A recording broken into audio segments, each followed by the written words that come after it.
Greetings and welcome to the 10th episode of PHS Physics SOS. Today I'm going to be going over the homework on gravitational motion from Chapter 7, starting with question 3 on the top part of page 265, which says, find the force a 67.5 kilogram person would experience while standing on the surface of each of the following planets.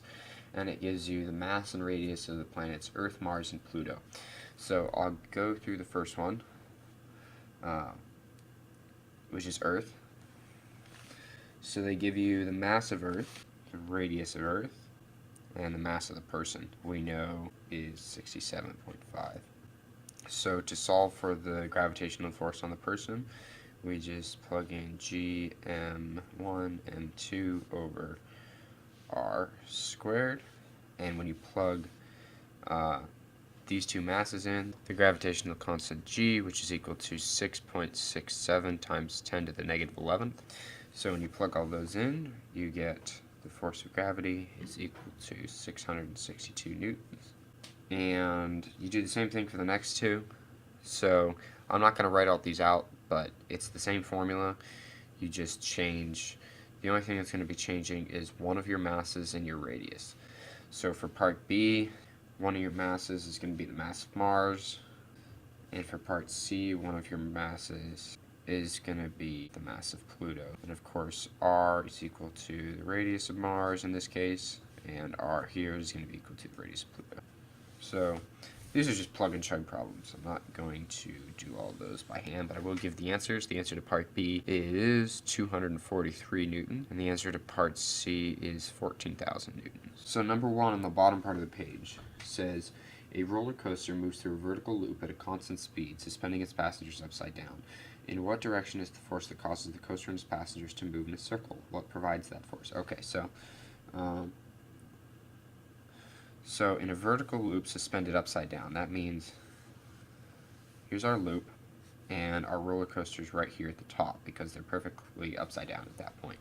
So at this point, this is our centripetal force, and at that point what's acting on the car to provide that centripetal force is the gravity acting on it.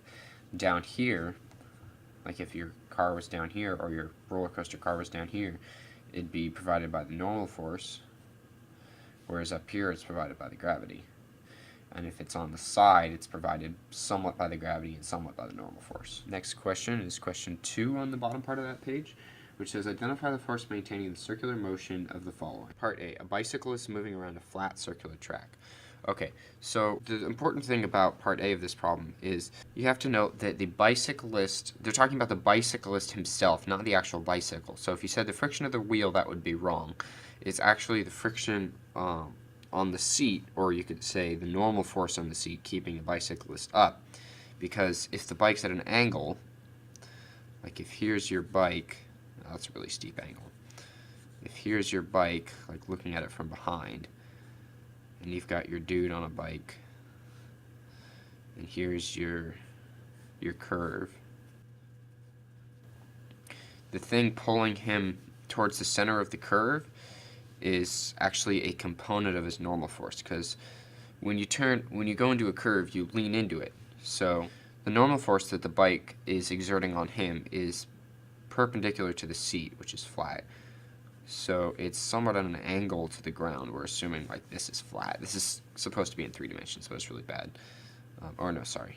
This is flat. If you split his normal force up into multiple components, you'll get one of the components keeping him up and one of the components pulling him into the turn. So that inward component of his normal force is what's pulling him in a circle. Part B says a bicycle moving around a flat circular track. Now, the bicycle itself is being pulled in a circle by the friction between the wheels of the bicycle and the ground. So this is friction.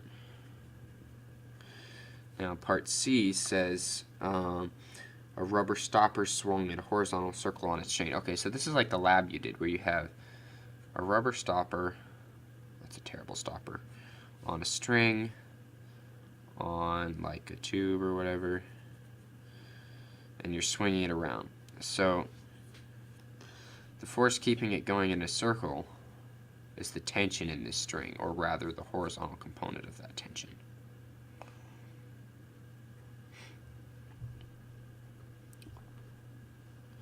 Now part D says a bobsled turning a corner on its track. So again, this is like the bicycle where you have a slanted track, like a somewhat slanted track with a bobsled, which in this case is going to be a tape dispenser. So you have your bobsled going around the curve, and the force that's pulling it that way into the curve is the horizontal component of its normal force, because its normal force isn't going straight up because it's on a curve, and we remember normal means perpendicular, so it's actually coming up at an angle, and you have that sideways force component, like the biker we talked about in my terrible drawing. It's the horizontal component of the normal force. The last question on that page is question 3, which is a 90-kilogram person stands 1 meter from a 60-kilogram person sitting on a bench nearby. What is the magnitude of the gravitational force between them? Now again, this is just the force of gravity is equal to gmm over r squared. Sorry, m1, m2. Which seems weird. I mean, normally you don't think of it as like these two objects having gravitational attraction, because then you think, okay, well, if they have gravitational attraction, they're going to move towards each other. Well, the gravitational attraction between them is so little that it can't even begin to overcome the frictional force keeping these two objects on my desk. So it's the same with any other small objects. You don't really start to notice gravitational attraction until the force gets very large, which means the objects have to get very large. For example, the Earth or the Moon or whatever.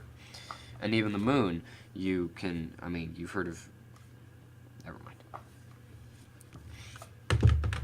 So this is going to be equal to gmm over r squared, which is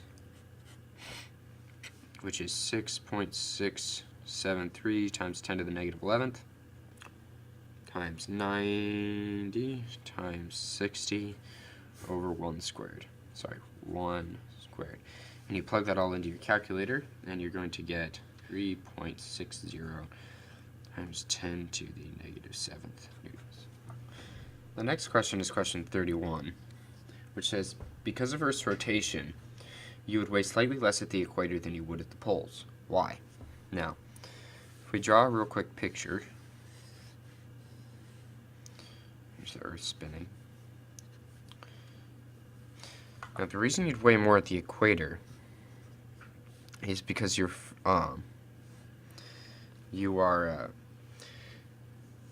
perpendicular to the Earth's axis of rotation, so you're rotating the fastest you possibly could relative to the Earth.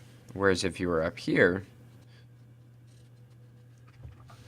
then you're very close to the Earth's axis of rotation, but you're still the same distance from the center. So you have much less centripetal acceleration because you are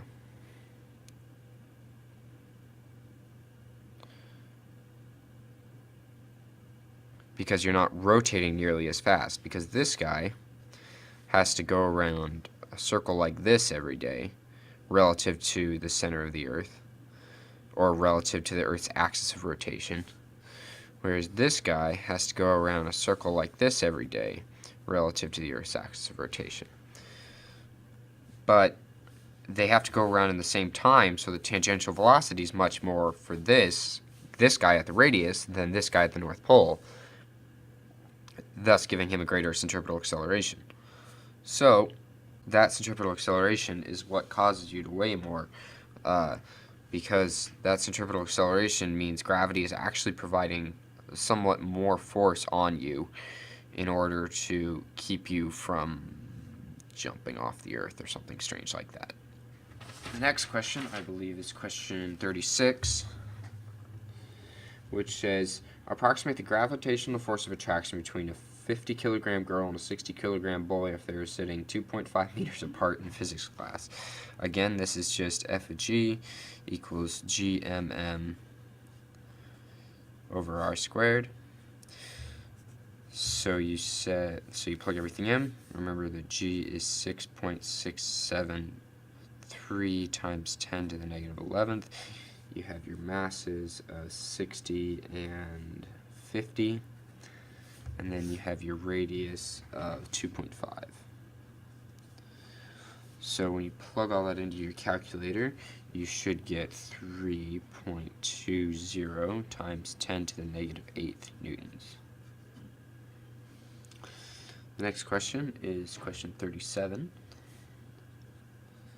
which says, what is the gravitational force between the proton of 1.67 times 10 to the negative 27th kilograms and the electron, 9.11 times 10 to the negative 31st kilograms, in a hydrogen atoms if they are 1.00 times 10 to the negative 10th meters apart? Now this is just a same concept as question 36, but it's just an exercise in whether or not you can use your calculator. So you plug these in the same way. So the force of gravity between these two particles is going to be gmm over r squared, which is 6.673 times 10 to the negative 11th times 1.67 times 10 to the negative 27th times 9.11 times 10 to the negative 31st, all over 1.00 times 10 to the negative 10th squared should give you 1.02 times 10 to the negative 47th newtons, which is a ridiculously small force. Now the final question is question 39, get some space for up here, which is, during a solar eclipse, the moon, earth, and sun lie on the same line, with the moon between earth and the sun. What force is exerted on A, the moon by the sun, B, the moon by the earth, and C, the earth by the sun? I'm not going to plug all these in, I'm just going to do A, because really they're just an exercise in whether or not you can use this formula, which is just using your calculator. But I will give you all the distances in the back of the book so you don't have to look them up yourself.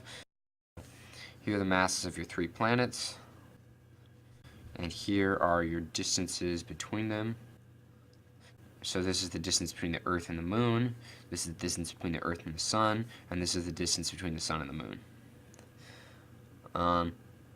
Yeah, and to solve these you would just use gmm over r squared, and for the masses, you would use the masses of the 2 planets you're trying to find the force between, or the 2 objects rather. And for the radius, you'd use the distance between those 2 planets. So just go ahead and plug those in, and I'll give the answers real quick because it's just calculator work. It's really not worth working out. So it's going to be 4.39 times 10 to the 20th newtons. 1.99 times 10 to the 20th newtons, and 3.55 times 10 to the 22nd newtons. Thank you for watching this abbreviated episode of PHS Physics SOS. If you have any questions, leave them in the YouTube comments below, on the Facebook group, or get a hold of me on Skype or via text, and I will help you.